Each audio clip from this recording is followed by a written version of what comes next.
Čau, čau! Šis ir raidījums Kivī. Kristiāna un Artūrs ir kopā arī 6. sezonā. Es zinu, ka jūs mūs gaidījāt, tāpēc piedāvājam jums pašu pirmo epizodi. Skatāmies. Šodien raidījumā redzēsiet Top 3, studentu darbnīca Eda vārdu un geto dēns.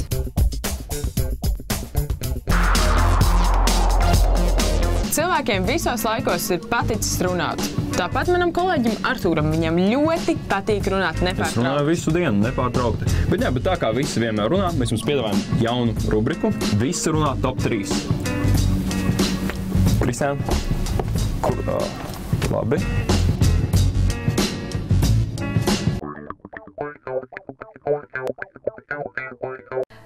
Kā tumsa dienas vidū, kā lietus no skaidrām debesīm, ir pienākusi kārtējā dabas kataklizma, jeb atkusnis, kas bojā mūsu ceļu tik pasakaino kvalitāti, rodas arvien jaunas bedrītes. Varbūt ir vērts padomāt pie iespējas veidot lielo bedrīšu lāpīšanas talku, lai palīdzētu mūsu strādniekiem veikt šo darbu daudz ātrāk un kvalitatīvāk. Tagad mēs pieslēdzamies Kristiānai, kas atrodas Rīgas ielās, lai noskaidrotu sabiedrības viedokli. Sveiki, Kristiāna! Halo, jā, Valda, es dzirdu tevi. Mēs esam Vecrīgas sirdī, lai noskaidrotu sabiedrības viedokli. Ja jūs liekat uz vienas konsistences masu bedrītē, citas konsistences un ķīmiskā sastāva masu, bedrīte būs. Un tā bedrīte lāpīšana notiek praktiski no manas senās bērnības. Kāpēc Staļina laikiem tā sāka bedrītes lāpīt? Vai jūs esat pamanījuši tās bedrītes, kas atkušņa laikā parādās uz ielām? Protams. O jā, sevišķi, kad vajag braukt ar Ričuku. Ik pa laiciņam ir kaut kādas bedrītes, kuras gandrīz iekrīt. Jā, esmu pamanījis. Un vai jums tās traucē ikdienā? Viņas traucējas laiku. Vai jūs pats labprāt iesaistītos bedrīšu labošanā kādreiz? Droši vien, ja būtu kaut kāds tāds interesants aicinājums. Es domāju, ka nekas kvalitīvs to nesanāk. Protams. Lielā bedrīšu labošana, vai jūs šādā talkā piedalītos? Atkarībā kurā dienā? Svētdiena. Jāstās vai brīvs? Brīvs un tā būtu svētdiena. Nu, tad varētu, jā.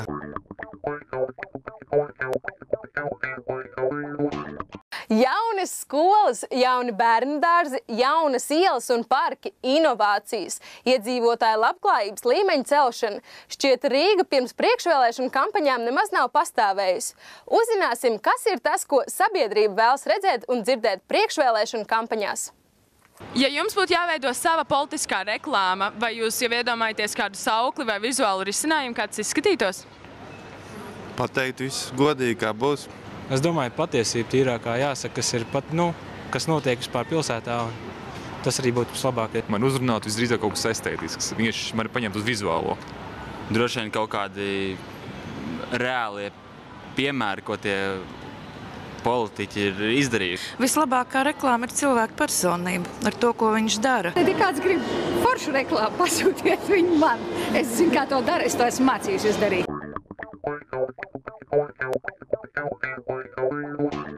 Perfekta diena! Ar šiem vārdiem neviens vairs neapzīmēs lieliski pavadītu laiku, jo šis ir izteiciens, ar kuru Latvijas popmūzikā ienākuši jaunie mākslinieki Mārtiņš Grunte un Notārs. Noskaidrosim, kā sabiedrība vērtē šos jaunos mūziķus ne tikai virtuālajā pasaulē, bet arī uz Rīgas ielām.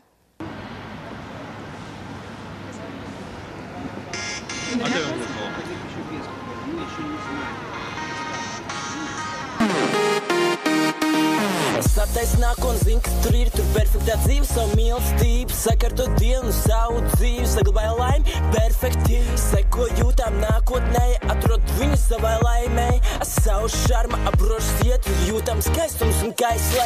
Viņas augums sakardni pasauli, visi vīrieši viņai pakļaut. Kā jums patīk šis te mūzikas stils un pati dziesma? Man liekas, brīnišķīgi. Viņa tā uzjundīja tādu prieku uzreiz tevī un tu jūties pacelāts tāds. Uzreiz tev ir tāda perfekta diena. Nē. Ak, Dievs, nē. Tie ir normāli. Es domāju, ka tā bija laba mūzika. Vai jūsu diena palika perfektāka pēc noskatīšanās? Nē. Ne visiem man tāda veida mūzika neinteresē. Jā, viņa palika tikai sliktāka. Diena kļuva tieši pretēji neperfektāka. Kā tev liekas, vai šie te mūziķi tā kā pārstāv šo te amerikāņu popkultūru, jūs zināt, tas R&B un skaistas meitenes, kā jums liekas, tas tā kā ienāk šī vēsma Latvijā? Es nedaudz jūtu, šajā videoklipā, ka viņi cenšas to attīstīt, bet, varbūt ne līdz galam kaut kas, īsti nav. Daudz R&B klipi izsās īsumā šādi viņi duši ņēmuši no ārzemēm, kad mēs esam klubā, mēs te tusējamies, mums jautri, jūs gribat mums pievienoties, tāpēc jums patīk šis klips. Paskaties, cik viņi sūdīgi, labi, ka es neesmu tik sūdīgs. Paskaties, cik viņi sūdīgi, labi, ka es neesmu tik sūdīgs.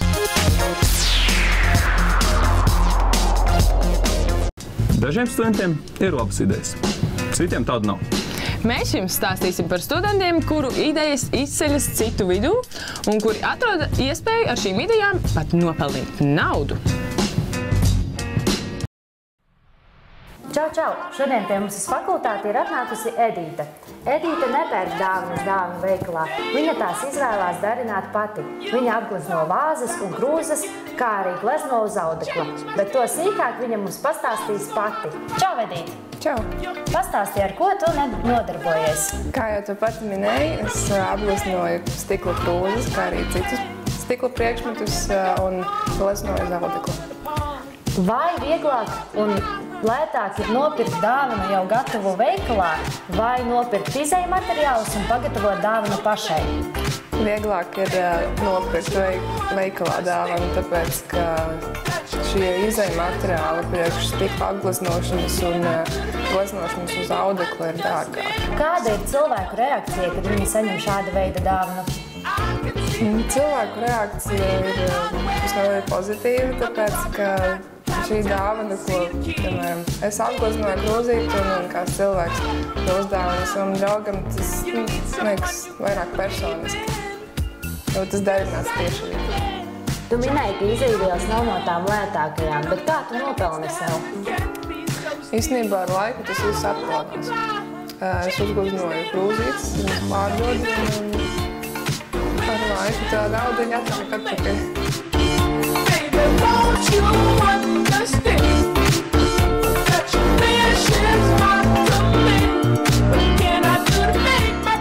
Ir arī bijuši gadījumi, kad cilvēki nāk un pasūta kaut ko konkrētu, tas arī kustēs. Varbūt tu vari minēt kādu piemēru, ko cilvēki ir pasūtījuši? Jā, man vienreiz draudzene paprasīja, lai es uzgleznoju reļas krāsām ziedus.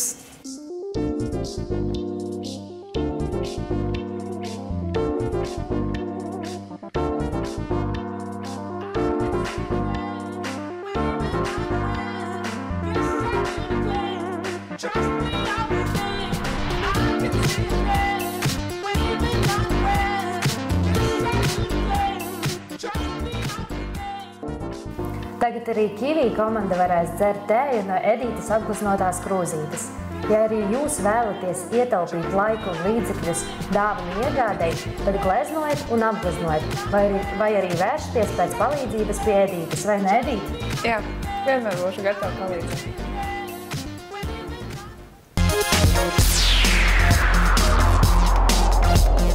Kivī 6. sezona, 1. epizode ir gaisā pašlaik, un mēs esam nereāli stilīgi pašlaik. Ko tu dari? Es tešos rīmēt, saproti? Rīmētas ir teikt nereāli stilīgi. Kā hip-hops? Jā. Zini, pamācies vēl mazliet un atstāsim pagaidām to lietu profesionāļiem. Piemēram, Eda vārdiem Nabaklabā. Čau, Kivī skatītāji! Šodien ir 2. februārs, un mēs atrodamies Nabaklabā. Tieši šeit šodien notiks Eduvārdu jaunā mixtape prezentācija. Es esmu šeit. Skatāmies! Yeah.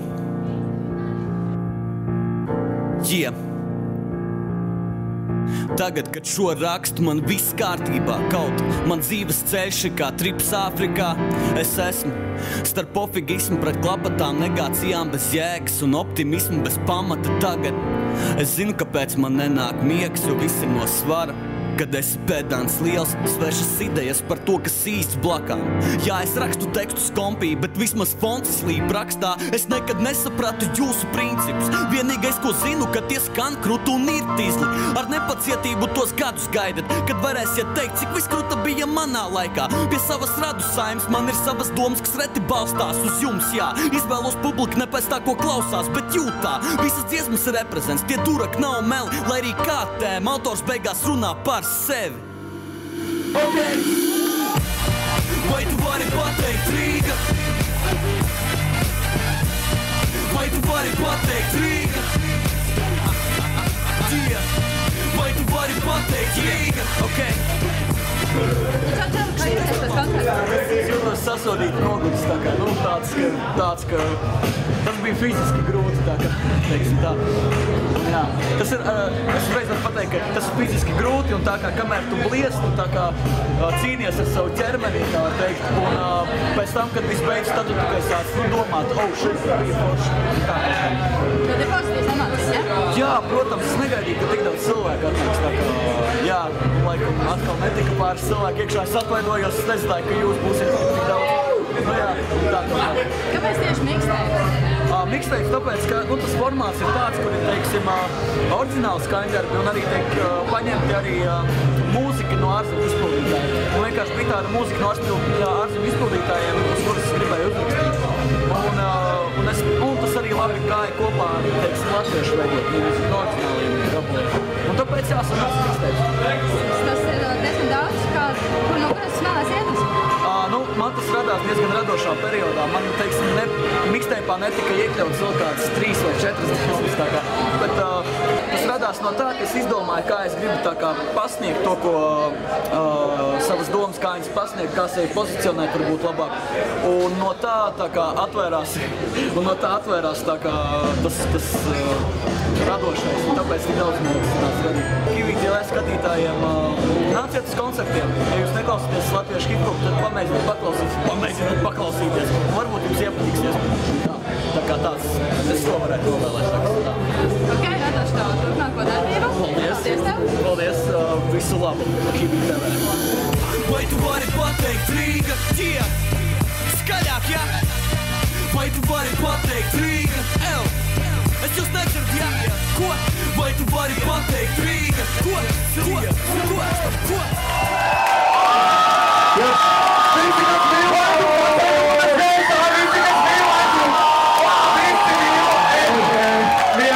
Visi mīl Edo. Visu labi, paldies, ka atnācāt! Paldies!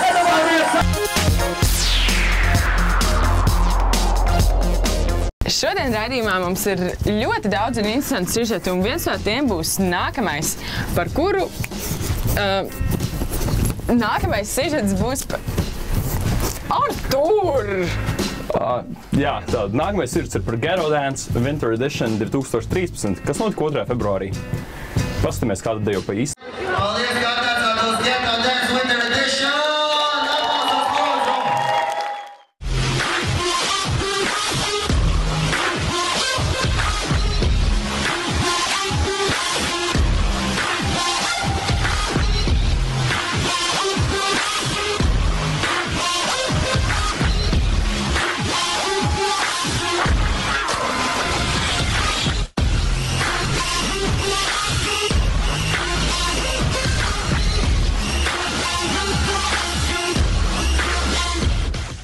Kā radās doma veidot Ghetto Dance pasākumus?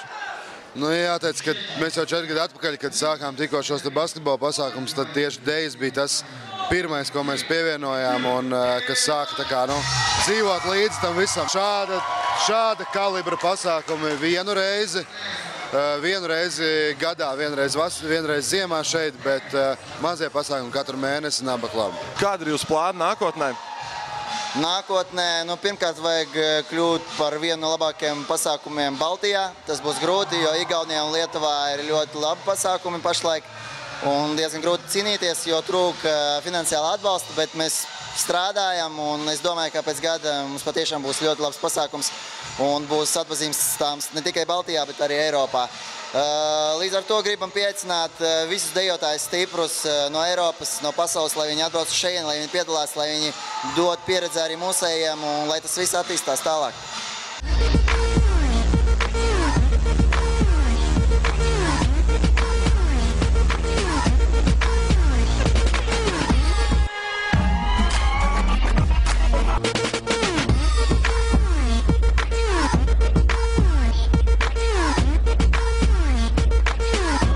Jūs bieži apmeklējat Ghetto Dance pasākumus? Nē, pirmo reizi. Godīgi teikšu, bieži nesanāk, bet esmu šodien šeit priecīgs būt. Kā jums patīk vai varbūt nepatīk? Ļoti patīk. Ghetto Games vispār ir ļoti tāda interesanta atmosfēra, visi ļoti draudzīgi. Cilvēki šeit nāk atpūsties, izpausties ļoti radoši, darīt to, kas viņiem patīk. Līdz ar to viss pasākums tāds ļoti pozitīvs. Te vispār man patīk tas viss, tā battle noris, kad ir tie, teiksim, divas frontes, un ka viņas savā starpā cīnās tādā bez tādas, kā ir tajā brīdī, kad cīnās savā starpā, viņiem ir kā kaut agresivitāte, bet tomēr, kad viss beidzās, visi ir draugi, tas ir forši. Vai jūs pat esat kādreiz piedalījusies vai plānojat piedalīties nākotnē? Nē, esmu piedalījies, bet plānoju vēl joprojām skatīties, turpināt.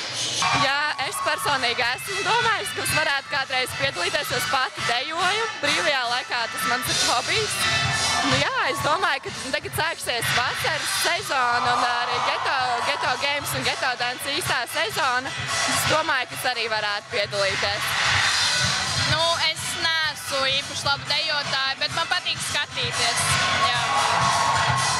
Es esmu piedalījusies Ghetto, bet ne dejās, bet, nu, kādreiz jau varētu. Pats ir galva tenis daudz spēlē. Jūs to varbūt varētu novēlēt skatītājiem? Lai skaidri ir noteikti, katru no savas dienas kaut kā sevi nodarbina, es domāju, vai dejas vai kaut kas cits, galvenais, ka tas ir kustībā, un tas pats galvenais.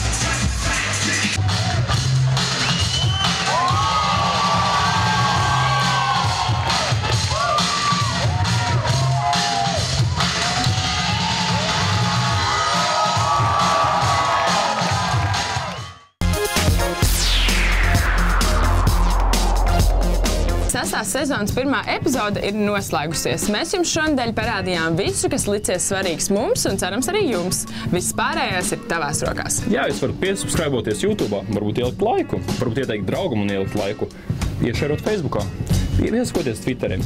Nu, jūs paši zināt. Un mēs tiekamies ar jums nākam otrdien, kur gaida svaigi, jauni un ļoti interesanti sižeti. Tā.